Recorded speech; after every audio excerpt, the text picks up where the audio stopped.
Carnot engine જે રીતના આપણે સમજ્યા છે, જો એ રીતના તમે તમારી એક્ઝામમાં લખશો તો વધારે સારું રહેશે, બરાબર. આકૃતિ દોરવાની હોય, જો જેમ કે તમે અહીંયાથી સ્ટાર્ટ કરો છો A B C D ચારે ચાર પોઈન્ટ ઉપર તમને ખબર પડી જાય સમતાપી, સમોષ્મી, પછી સમતાપી અને સમોષ્મી કઈ રીતના છે. પાછા અડધા શું કરે છે, સમતાપી, સમોષ્મી, સમકદિન, સમતાપી એવા ચાર લઈ જાય છે. એવા નથી, આ બે જ પ્રક્રિયાને અલગ અલગ સંકોચન અને શું કરવાના છે, બોલો, વિસ્તરણ કરવાના છે. હવે કોઈને કોઈ ડાઉટ છે તો મને કહો. અને તમારી એક્ઝામ હવે 2-3 દિવસની અંદર કઈ તારીખે છે, 20 તારીખે. તો એના માટે કોઈને ડાઉટ હોય તો પ્લીઝ બોલો, જેથી કરીને અત્યારે ક્લિયર થઈ જાય. સર ફિઝિક્સમાં જે પાર્ટ 2 નું જે પરીક્ષા આવે છે એના માટે આઈએમપી પ્રશ્નો ના આપો તો ના આપશો. બેટા આપવાના છે, પણ કઈ રીતના, મતલબ તને એ તો ખબર છે ને પાર્ટ બી ની અંદર કેટલા માર્ક્સ નું પેપર આવવાનું છે આ વખતે, પેલું બતાવજો આપણું તાર. કેટલા માર્ક્સ નું? 50 માં કેટલા માર્ક્સ નું? નવી બુક ની અંદર થી તારા હાથમાં બુક છે એમાંથી કેટલા માર્ક્સ નું આવશે? 35 માર્ક્સ નું. અને જે જૂની બુક છે એમાંથી 15 માર્ક્સ નું, ટોટલ 50. તો તને જોઈએ છે શું? થિયરી નહીં, ઇમ્પોર્ટન્ટ ક્વેશ્ચન્સ અને એક્ઝામ્પલ્સ, એમસીક્યુ બધું જ ને. તો આ વિડિયોના લાસ્ટ સુધી તમે જોજો, તમને બધી જ વસ્તુ મળી જશે, બરાબર ને. ધોરણ 11 બીજી પરીક્ષાની અંદર ઇમ્પોર્ટન્ટ ક્વેશ્ચનની વાત કરીએ તો તમે કેટલા પ્રશ્નો કરીને જશો તો ઇનફ તમારા સારામાં સારા, મતલબ કે 50 માંથી વધારેમાં વધારે માર્ક્સ આવી શકે. તો પહેલો ક્વેશ્ચન છે, અહીંયા અસાઇનમેન્ટ આપેલું જો, સદિશ અને અદિશ ગુણાકાર તમને સમજાવવાનો છે. બીજું, કેપ્લરના નિયમો 3 તમને યાદ હોવા જોઈએ. આની ઉપર ફોકસ કરજો એટલે વધારે સારું દેખાય. આવે છે ને ફોકસ આની ઉપર? આવે છે ને, ઓકે.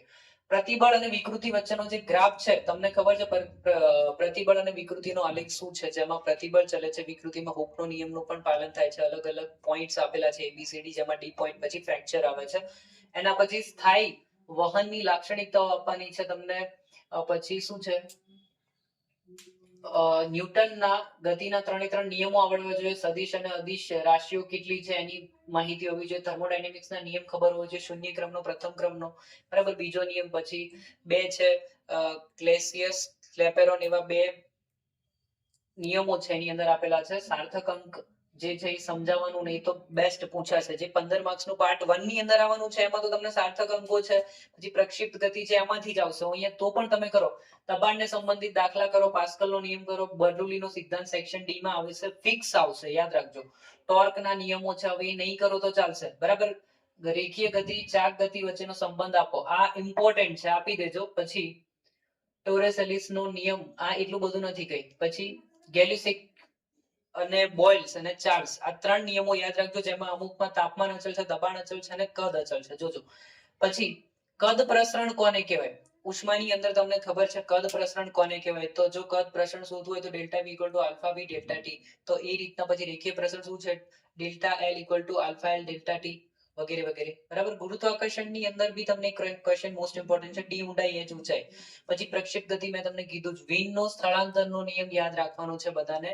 વિનનો સ્થળાંતરનો નિયમ શું છે? 100% યાદ રાખજો, બહુ ઇમ્પોર્ટન્ટ છે, બરાબર. અચળ પ્રવેગી ગતિના સમીકરણ તમને યાદ રાખવાના છે. અચળ પ્રવેગી ગતિના 2 રીતના સમીકરણો યાદ રાખી શકો. ત્રીજા ચેપ્ટર બીજામાંથી છે અને ત્રીજામાંથી પણ છે, બરાબર. સુરેખ પદ પર ગતિ ઉપરથી બી તમે લઈ શકો છો, આલેખની રીતની મદદથી, અને પછી સંકલનની રીતની મદદથી એક દાખલો પણ છે. એના પછી ત્રીજા ચેપ્ટરની અંદર પણ તમે લઈ શકો છો સમતલમાં ગતિનો. અચળ પ્રવેગી ગતિ, ઓકે, થઈ ગયું. ધારા રેખીય વહન અને સ્થાયી વહન સમજાવવા, બંનેનો ડિફરન્ટ પણ પૂછી શકે. હુકનો નિયમ સમજાવો, હુકના નિયમ પરથી બી તમને પેલું પૂછી શકે, આલેખ દોરો પ્રતિબળ વિરુદ્ધ વિકૃતિનો. ન્યૂટનની શીતલનો નિયમ આ નહીં કરો ચાલશે, બહુ વધારે ઓકવર્ડ ફીલ થતું હોય તો. કદ પ્રસરણ અને રેખીય પ્રસરણ ઓલરેડી ઉપર આપેલું છે, છતાં અહીંયા નીચે આપેલું છે એટલે ના આપવું જોઈએ. એ સિવાય બીજા પ્રશ્નો છે જે હું તમને કહું છું. અમારો જે નંબર છે બાલાજી ગ્રુપ ઓફ સાયન્સ ગ્રુપમાં જોઈન થવા માટેનો, એ નંબર હું તમને અહીંયા મેન્શન કરું છું. તો ગ્રુપની નીચે ડિસ્ક્રિપ્શનમાં લિંક છે, યાદ કરો. ડિસ્ક્રિપ્શનની અંદર એક લિંક આપેલી છે, ત્યાં ક્લિક કરીને સીધા ગ્રુપમાં જોઈન થઈ જાઓ. અથવા તો જો તમે ઇન્સ્ટાગ્રામ પર જોઈ રહ્યા હોય તો 9586025890, બરાબર. આ જે મેં ક્વેશ્ચન આપ્યા એ તો ફિક્સ કરવાના જ છે, પણ એમસીક્યુ માટે શું કરશો? હમણાં છોકરીએ ક્વેશ્ચન કર્યો તો એમસીક્યુ માટે શું? તો એમસીક્યુ માટે પણ તમે અહીંયા કોન્ટેક્ટ કરજો, જેથી કરીને તમને વધુમાં વધુ સોલ્યુશન કરેલા એમસીક્યુ હું આપી શકું અને વધુમાં વધુ તમે સારા માર્ક્સ લાવી શકો. ઇવન મારા મત પ્રમાણે તમે ફર્સ્ટ એન્ડ સેકન્ડ બુક બંનેની અંદરથી કરવા જઈ રહ્યા છો તો ફર્સ્ટ એક્ઝામનું તમારું સ્કૂલનું પેપર આખું કરીને જજો, અને સેકન્ડ એક્ઝામનું જે પેપર હવે આપવાના છો એમાં જે પણ અત્યાર સુધી ચાલેલું છે એમાં ઇમ્પોર્ટન્ટ કરીને જાવ તો પણ તમને વાંધો નહીં આવે, પણ પ્રોબ્લેમ ક્યાં આવશે? ખાલી એમસીક્યુ માં. તો એમસીક્યુ માટે આખી બુક પ્રિપેર કરજો, અને જે એમસીક્યુ કદાચ હું આપું છું અહીંયા આવી ગયા પછી એમસીક્યુ ની ટેન્શન નહીં રહે. બરાબર? વિડીયોને લાઈક કરજો. આ video Balaji group of science Godhra તરફથી માત્ર બાળકોના હિતમાં અને એમને હેલ્પ કરવા માટે છે. Thank you.